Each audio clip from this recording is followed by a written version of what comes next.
जय हिंद दोस्तों। तो आज हम लोग अलजेब्रा में पढ़ने वाले हैं linear equation in two variable. आपके एनटीपीसी के एग्जाम में एक सवाल यहां से आना तय है। तीन कंडीशन होते हैं linear equation in two variable के। इन्हीं तीन कंडीशन से सवाल आते हैं। वो तीनों का तीनों कंडीशन अगर आपको याद है या आप समझ जाते हैं तो भाई साहब आप जो है एक सवाल आपका पक्का हो जाता है। ठीक है, तो उन तीनों कंडीशंस को भी पढ़ेंगे, साथ ही साथ उन कंडीशन पे बेस्ड क्वेश्चन भी करेंगे। और वीडियो देखने से पहले आप लोग लेक्चर को लाइक कर देना, चैनल को शेयर कर देना। अगर चैनल पे नए हो तो सब्सक्राइब करके जाना, घंटी दबा के जाना और कमेंट में अपना फीडबैक देके जरूर जाइएगा। यहाँ से आपका एक क्वेश्चन तय है। हम आपको एनटीपीसी के लिए जो 5 जून से 23 जून के बीच आपका एग्जाम होने वाला है, इम्पोर्टेंट टॉपिक चाहे वो चैप्टर क्यों ना हो, हम आपको वीडियो दे रहे हैं। कल आपको हाइट एंड डिस्टेंस की कंप्लीट लेक्चर मिलने वाली है दिन में। ठीक है, वो कंप्लीट वीडियो है, आपका रिवीजन हो जाएगा और कंसेप्ट के साथ साथ आप सवालों को का भी प्रैक्टिस कर पाएंगे। एकदम मास्टरपीस वीडियो है। लास्ट टाइम में रिवीजन में बहुत आपको फायदा मिलेगा। तो कल आप हाइट एंड डिस्टेंस के लेक्चर को जरूर से अटेंड कीजिएगा। और आज का lecture linear equation in two variable से वो तीन कंडीशन कौन कौन से हैं, कैसे आपको याद रखना है, साथ ही साथ किस तरीके के सवाल आते हैं, इन पर हम लोग चलते हैं बिना समय गवाए। समय बहुत कीमती है। तो देखिए, linear equation in two variable से ना ये जो तीन कंडीशन है, ये जो तीन लाइन के लिए जो कंडीशन है, इसको भाई साहब याद रखना होगा। तो ये a1x plus b1y plus c1 equal to 0 और a2x plus b2y plus c2 equal to 0, ये दोनों का दोनों लाइन का इक्वेशन है। तो भाई साहब इस कंडीशन को याद रखना होगा। एग्जाम में जो लैंग्वेज यूज करेगा आपके सामने, ये दो इक्वेशन देगा और इन तीनों में से किसी एक कंडीशन से सवाल पूछेगा। ध्यान से देखिए, पहला यहाँ पे क्या लिखा हुआ है, यहाँ पे है पेयर ऑफ इक्वेशन, इधर है रेशियो का कंपैरिजन, इधर है ग्राफिकल रिप्रेजेंटेशन और इधर है अलजेब्रिक रिप्रेजेंटेशन। अगर इन दोनों रेखाओं से हम अगर ग्राफ बनाएं तो वो कैसा बनेगा, और इधर अलजेब्रिक रिप्रेजेंटेशन है। तो ये जो इंटरसेक्टिंग लाइन है, कोइंसिडेंट लाइन है, पैरेलल लाइंस है, ये लैंग्वेज सवाल के लैंग्वेज में रहेगा। तो एक बात आप ध्यान दीजिए, हम लोग 9th 10th में तीन चीज पढ़ते हैं।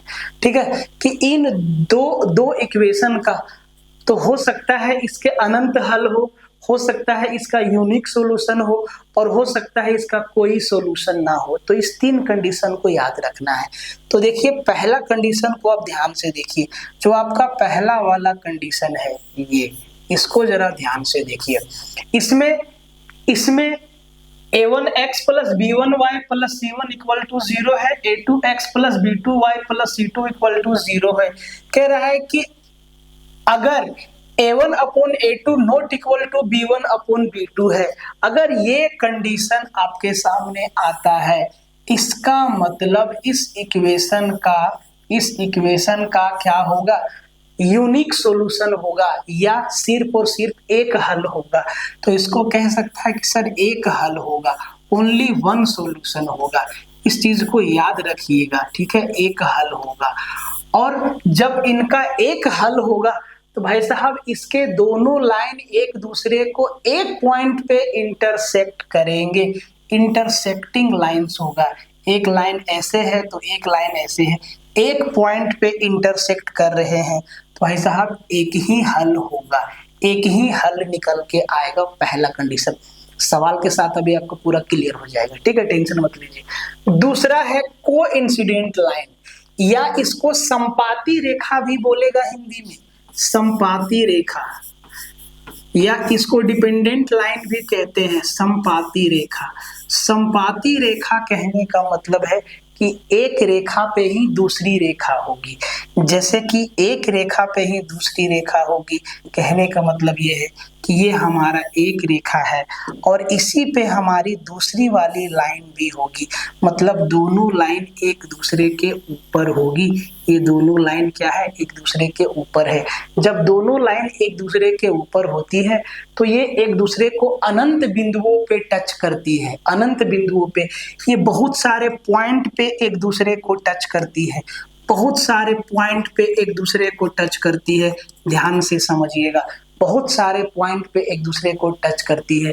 तो भाई साहब इस कारण इसका जो है बहुत सारा सॉल्यूशन होता है, इनफाइनाइट सॉल्यूशन होता है, मेनी सॉल्यूशन होता है, या हिंदी में कहते हैं कि इसके अनंत हल होंगे। अनंत हल होंगे, अनंत हल होंगे कहने का मतलब ये है कि x और y का बहुत सारा वैल्यू जो है सेटिस्फाई करेगा इस इक्वेशन में। तो जब अनंत हल होगा तो सर इनका रेशियो बराबर होगा। देखिए a1 upon a2, b1 upon b2, c1 upon c2, ये तीनों के तीनों कोफिशिएंट का रेशियो क्या होगा, बराबर होगा। तो सर ये अनंत हल होंगे।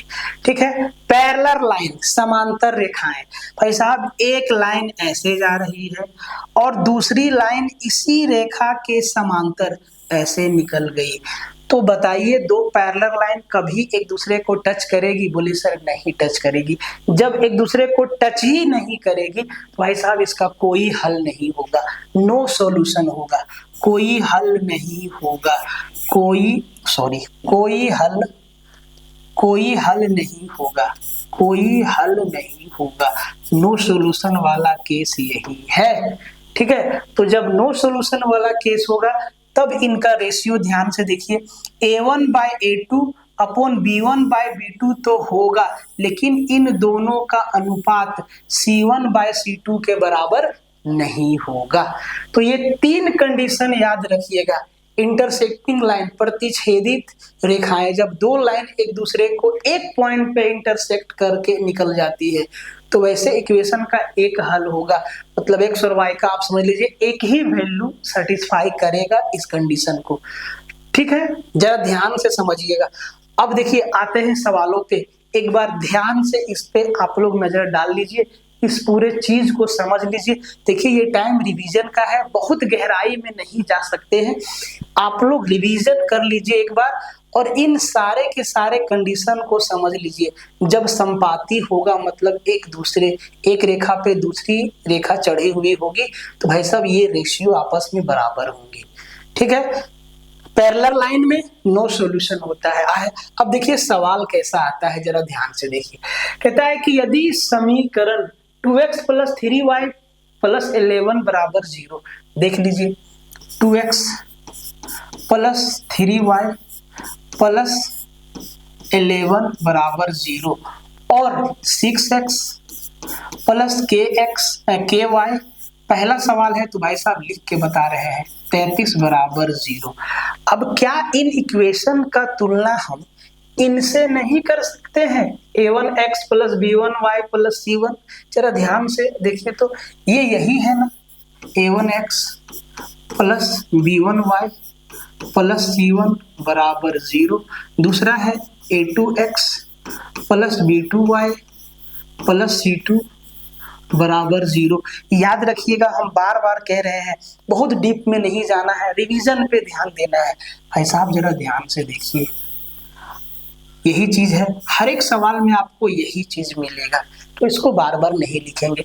अब देखो कह रहा है कि संपाती रेखाओं को निरूपित करती है, ये वाला कंडीशन आपको लैंग्वेज में दे दिया, कोइंसिडेंट लाइंस। ये जो दोनों का दोनों इक्वेशन है वो संपाती रेखाओं को निरूपित करती है। इन दोनों इक्वेशन का अगर इन दोनों इक्वेशन को अगर हम ग्राफ में दिखाएंगे तो दोनों लाइन एक दूसरे के ऊपर चढ़ जाएंगी। संपाती रेखा है, अगर संपाती रेखा है तो इसका मतलब ये है भाई साहब, जरा देखिए, संपाती रेखा है इसका मतलब ये है कि इनके कोफिशिएंट का रेशियो बराबर होगा। कोफिशिएंट का रेशियो बराबर होगा मतलब a1 बाय a2 बराबर होगा b1 बाय b2 बराबर होगा C1/C2। एग्जाम में आपको इतना नहीं करना है, समझा रहे हैं आपको, एग्जाम में सिर्फ रेशियो देखना है। और हमें K का वैल्यू पूछा है, जरा ध्यान से देखो। तो भाई साहब K मेरा यहाँ है, K मेरा यहाँ है, तो हम इन दोनों का रेशियो लेंगे तो भाई साहब K का वैल्यू निकल के आ जाएगा। या हम इन दोनों का रेशियो ले लें या हम इन दोनों का रेशियो ले लें, K का वैल्यू निकल के आ जाएगा। तो सर यहाँ पे A1 के जगह पे क्या है, बोले सर 2 है, बटा में क्या है 6 है, बराबर B1 के जगह पे 3 है और यहाँ पे B2 के जगह पे K है। यहीं से ना K का वैल्यू आएगा, चाहे हम इन दोनों को ले चाहे इन दोनों को ले, बात बराबर है। तो अब देख लीजिए, ये आपका हो गया 6 तिहाई 18, 18 को 2 से भागा दिए सर, K का वैल्यू आ गया 9। तो जो यहाँ K का वैल्यू आएगा वो क्या आएगा, 9 आएगा। अब देखिए एग्जाम में हमें उत्तर देना है तो कलम नहीं लगाना है, ऐसे सवालों में सीधा उत्तर दिया जा सकता है। आपको क्या मालूम है कि अगर दोनों रेखाएं समपाती हैं, इस इक्वेशन से और इस इक्वेशन को जब ग्राफ में बनाएंगे तो इसके दोनों लाइन एक दूसरे के ऊपर चढ़ जाएंगी, सेम लाइन पे होगा दोनों, तो भाई साहब इनका रेशियो क्या होगा, बराबर होगा। यहाँ पे देखिए 2 का 3 गुना है, भाई साहब यहाँ भी 3 का 2 गुना होगा, यहाँ भी 11 का 3 गुना है, तो यहाँ 2 तिया 6, तो यहाँ 3 तिहाई 9, सीधा उत्तर करके और निकल जाना है। ऐसे बनाना है एग्जाम में, सेकंड भी नहीं लगेगा आपको। इस सवाल को ध्यान से देखिए, कह रहा है कि यदि समीकरण 4x + 3y + 5 = 0 और 6x - ky - 7 = 0 का कोई हल नहीं है, नो सॉल्यूशन। देखिए नो सॉल्यूशन का केस क्या है भाई साहब, कोई हल नहीं है, नो सॉल्यूशन है। इसका मतलब A1/A2 = B1/B2 तो है, लेकिन C1/C2 के बराबर नहीं है। तो आइए नो सॉल्यूशन का केस है मेरे भाई साहब, नो सॉल्यूशन का केस है। अगर नो सॉल्यूशन का केस है तो A1/A2 = B1/B2 तो होगा, लेकिन नॉट इक्वल टू C1/C2 होगा। तो भाई साहब हमें K का वैल्यू चाहिए, तो सर A1/A2, तो A1 मेरा 4 है, A2 मेरा 6 है, तो ये हो जाएगा 4/6 बराबर B1/B2। देखिए साइन के साथ लीजिएगा, यहाँ पे प्लस है तो प्लस लिए, माइनस है तो माइनस का K अपॉन B2 मेरा क्या है 3 है, सॉरी ये B1 है ना, B1 मेरा क्या है 3 है और B2 मेरा क्या है माइनस का K है। अब यहां से हमें K का वैल्यू निकालना है, तो सर ये हो जाएगा 6 तिहाई 18, 18 को 4 से भागा देंगे 4.5 मतलब माइनस आएगा, K का वैल्यू क्या आएगा माइनस का 4.5। नो सॉल्यूशन का केस क्या है, A1x + B1y + C1 = 0, दूसरा A2x + B2y + C2 = 0। अगर इन दोनों रेखाओं का कोई हल नहीं है, इसका मतलब क्या है, इन दोनों इक्वेशन से जो रेखा बनेगा ग्राफ पे वो दोनों पैरेलल चलेंगी, पैरेलल।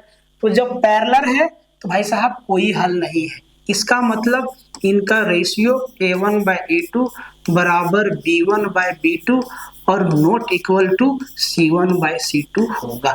तो हमें K का वैल्यू निकालना है, तो भाई साहब हम इन दोनों को ही लेंगे ना, इन दोनों को ही लेंगे और K का वैल्यू 4.5 निकल के माइनस का 4.5 निकल के आ जाएगा। ध्यान रखिए सेकंड का भी समय नहीं लगाना है आपको, ठीक है। आगे बढ़ जाते हैं, कहता है कि फिर से यदि समीकरण 14x + 8y + 5 = 0 और इसका कोई हल नहीं है, फिर से नो सॉल्यूशन है, कोई हल नहीं है, नो सॉल्यूशन है, नो सॉल्यूशन है, इसका मतलब A1/A2 मतलब 14/21 बराबर B1/B2 मतलब 8 और B2 के जगह पे माइनस का K। यही है। और भाई अगर हम अगला लेने की आवश्यकता नहीं है, C1/C2 मतलब 5/-7। तो भाई K का वैल्यू यहीं से तो निकल जाएगा मेरा, यहीं से तो निकल जाएगा, तो इसको एग्जाम में लिखने की भी आवश्यकता नहीं है, ये दोनों बराबर है मेरे भैया, ठीक है। तो ये आपका माइनस का K, बराबर 21 गुना 8 और भागा क्या लग जाएगा, बोले सर 14, 7 दूना 14, 7 तिया 21, 2 से कट गया 4 बार में, 4 तिया 12 और के का वैल्यू क्या होगा, माइनस का 12। ध्यान दीजिएगा, हमें के का वैल्यू चाहिए, माइनस के का नहीं, तो के को उधर लेके जाएंगे तो भाई साहब माइनस का 12, या दोनों तरफ माइनस का मल्टीप्लाई कर देंगे तो के का वैल्यू माइनस का 12 आएगा। ठीक है, बहुत आसान है, बहुत आसान, एकदम हलवा है हलवा। k का वह मान क्या है जिसके लिए समीकरण 16x माइनस 12y प्लस 9 बराबर 0 और 12x प्लस ky माइनस 11 बराबर 0 का कोई हल नहीं है। फिर से नो सोल्यूशन वाला केस है। नो सोल्यूशन वाला केस है मतलब a1 बाई a2 बराबर b1 by b2 not equal to c1 by c2। तो ऐसा k का वैल्यू निकालना है तो हम b2 तक लिखेंगे, a1 बाई a2 मतलब 16/12 बराबर b1 बाई b2। तो सर b1 है माइनस का 12 और b2 है मेरा k। यहां से हम k का वैल्यू आराम से निकाल सकते हैं। 4 से काट दीजिए, 4 से 4 बार में, 4 से 3 बार में, ये 4 से कट गया 3 बार में, 3 तिया 9, k का वैल्यू क्या आया, माइनस का 9 और माइनस का 9 हमारा क्या हो गया, आंसर हो गया ऑप्शन डी। ठीक है, एकदम ध्यान से, जरा सा भी टाइम आपको नहीं देना है। ठीक है, कहता है कि कोई समाधान नहीं है, इस इक्वेशन का कोई समाधान नहीं है, नो सॉल्यूशन, कोई हल नहीं है, मतलब दोनों रेखाएं पैरेलल है। तो a1 बाई a2 बराबर b1 by b2 not equal to c1 by c2 लिखना नहीं है उसको। तो भाई 50/20 a1 बाई a2 बराबर b1 बाई b2, तो सर 5 और b2 है मेरा माइनस का k। कोफिशिएंट को ही तो लेना है, a1 x का कोफिशिएंट, b1 y का कोफिशिएंट और c1 constant term, a2 x का कोफिशिएंट, b2 y का कोफिशिएंट और c2 कांस्टेंट, साइन के साथ लेना है। ठीक है, तो भाई साहब ये आपका उड़ गया, 5 से आपका 5 से उड़ गया ये आपका 10 बार में, ये सही है ना, 50, अच्छा सॉरी हम उल्टा लिख दिए ना, 20/50 होगा ना, हम उल्टा लिख दिए। a1 ये है ना, तो 20/50 बराबर b1 है 5 और b2 है माइनस का k, ये हम उल्टा लिख दिए थे। तो 5 से उड़ गया 4 बार में और 4 से ये चला गया 12.5 बार में, तो सर हमें k का वैल्यू चाहिए, तो माइनस का 12.5 हो जाएगा, दोनों तरफ माइनस से मल्टीप्लाई, ऑप्शन डी हमारा आंसर हो जाएगा। इतना ही काम करना है ना, टाइम बचाना है, टाइम को बचाइए। फिर से कोई हल संभव नहीं है, सीधा आपको सवाल को देखिए, कोई हल संभव नहीं है। सवाल देखिए, पहचान जाइए, फलना चैप्टर फलना कंसेप्ट लगेगा इसमें, ये काम आप कर लिए, कहानी खत्म, कहीं भी ट्रिक ट्राक याद रखने की आवश्यकता नहीं है। ठीक है, तो यहाँ पे क्या दिखा, कोई हल संभव नहीं है। तो भाई साहब a1 बाई a2 ये 4/10 हो जाएगा बराबर b1 बाई b2, तो b1 क्या है 3 और b2 मेरा है माइनस का k। ठीक है, ये भाई साहब माइनस का k बराबर 10 गुना 3 और भागा लग जाएगा 4 से, और 30 को 4 से भागा देंगे 7.5 आएगा। तो k का वैल्यू क्या आ जाएगा, बोले सर माइनस का 7.5। जो हम लिख रहे हैं बस आपको समझाने के लिए लिख रहे हैं कि कैसे एग्जाम में करना है, कैसे पेपर में करना है। ठीक है, आगे बढ़ जाते हैं। यदि समीकरण 6x माइनस 5y प्लस 11 बराबर 0 तथा 15x प्लस ky माइनस 9 बराबर 0 का कोई हल संभव नहीं है, सबसे ज्यादा आने वाला केस है नो सॉल्यूशन। ठीक है, कोई हल संभव नहीं है, कोई हल संभव नहीं है मतलब ये दोनों लाइन क्या होंगे, ग्राफ पे पैरेलल होंगे, पैरेलल होंगे मतलब a1 बाई a2 बराबर b1 by b2 not equal to c1 by c2, रट लीजिए।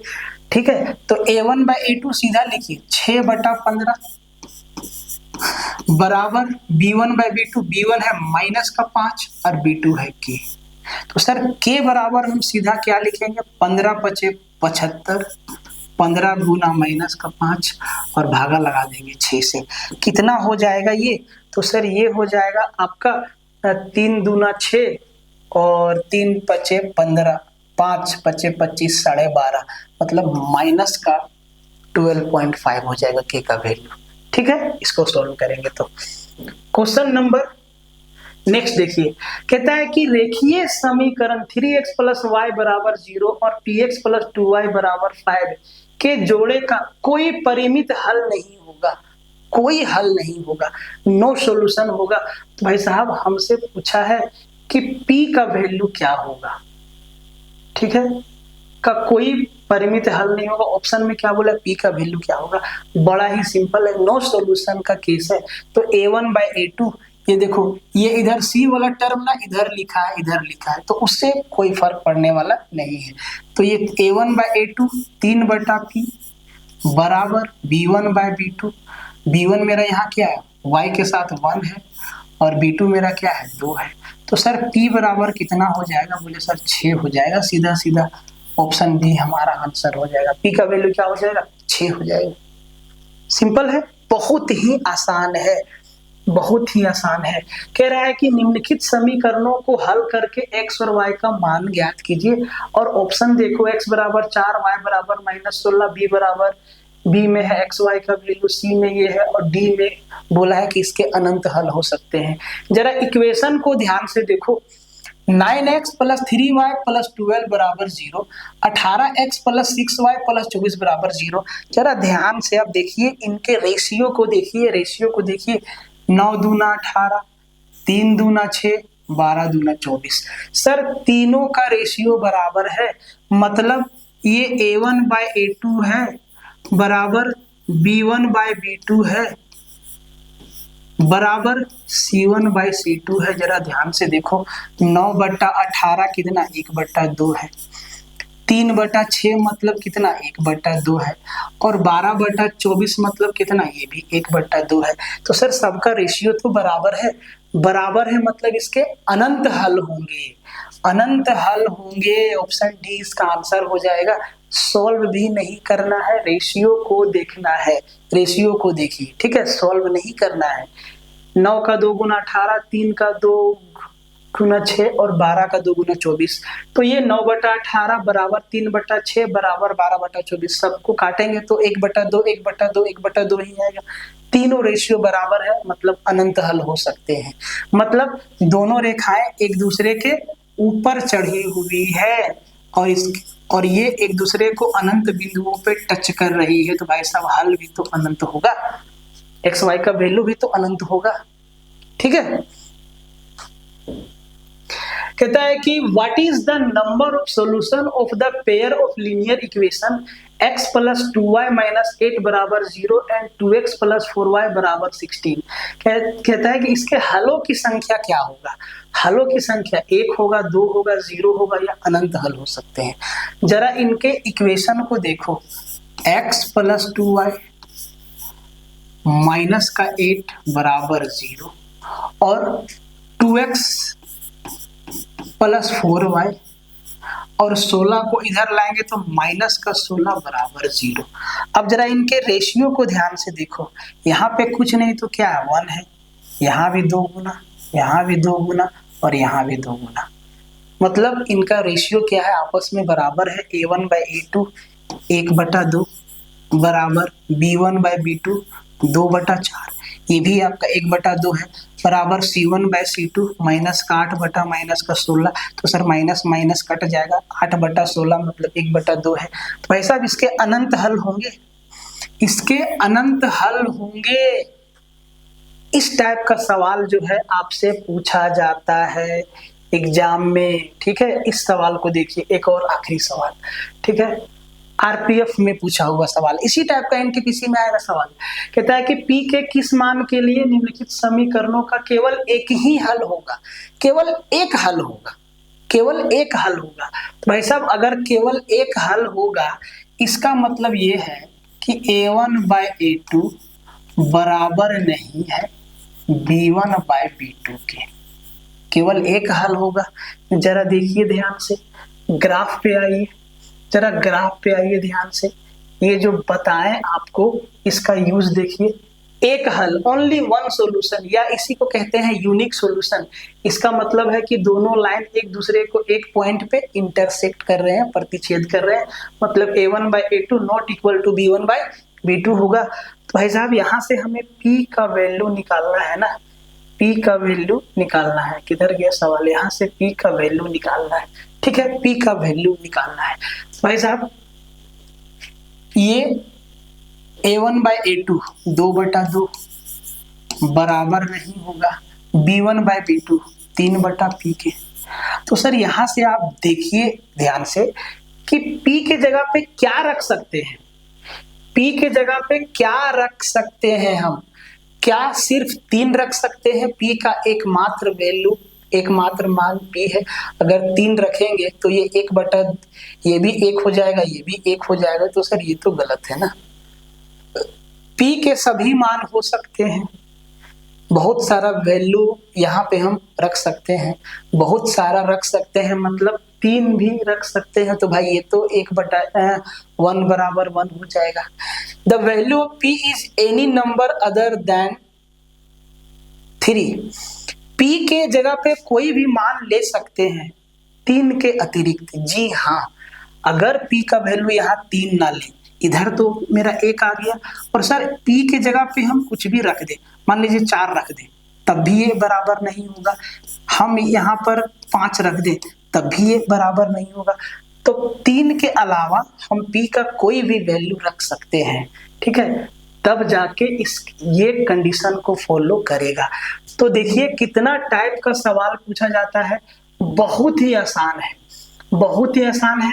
अगर ये कंडीशन हमें याद है, अगर ये कंडीशन हमें याद है, तीनों का तीनों कंडीशन, तो भाई साहब सवाल एकदम सेकंड में होगा। और सबसे बड़ी बात है कि यहाँ से सवाल आपके एग्जाम में आते थे, आ रहे हैं, और 5 से 23 जून वाला के टाइम भी सवाल आएगा, पूरा संभावना है। तो इसीलिए ध्यान से अब देखिए, इस कंडीशन को याद रखिए, और इस जितना सवाल आपको करवाए ना, एक बार फिर से सबका प्रैक्टिस कीजिए। और इसमें सबसे खास बात है कि आपको लिखना नहीं है, लिखना बहुत थोड़ा सा है। अगर आप लिखना भी चाहें तो बहुत थोड़ा सा आपको लिखना पड़ता है, तो वह मार्क्स दिला के तो जाएगा। तो इसी बात पे आपको वीडियो को लाइक मार देना है, चैनल को सब्सक्राइब करके घंटी बजा देना है, और वीडियो को शेयर मार देना है, ठीक है। कल के लेक्चर में देखिए हम लोग क्या देखेंगे, कल के लेक्चर में ना हम लोग बहुत ही जबरदस्त चीज देखेंगे, रिमाइंडर पे आधारित सवाल। और यहाँ से भाई साहब बहुत सवाल आया है, देख लो ध्यान से, इस टाइप का सवाल पूछा जाता है, रिमाइंडर पे आधारित सवाल, और निहायत ही आसान है। तो ये कल के लेक्चर में होगा। और एक बात और आपको बता देते हैं, चैनल पे एक पोल डाला गया है जिसमें लिखा हुआ है कि क्या आप ज्योमेट्री के सभी थ्योरम्स का रिवीजन चाहते हैं। तो अगर आप चाहते हैं तो पोल में यस दबा दीजिएगा, नहीं चाहते हैं तो नो दबा दीजिएगा। कंप्लीट ज्योमेट्री का जितना थ्योरम है सब आपको एग्जाम्पल के साथ बता देंगे, एकदम दिमाग में छप जाएगा, छाप देंगे, और वहां से आपके एग्जाम में तो सवाल आना तय है, ठीक है। तो मिलते हैं नेक्स्ट वीडियो में, तब तक के लिए जय हिंद।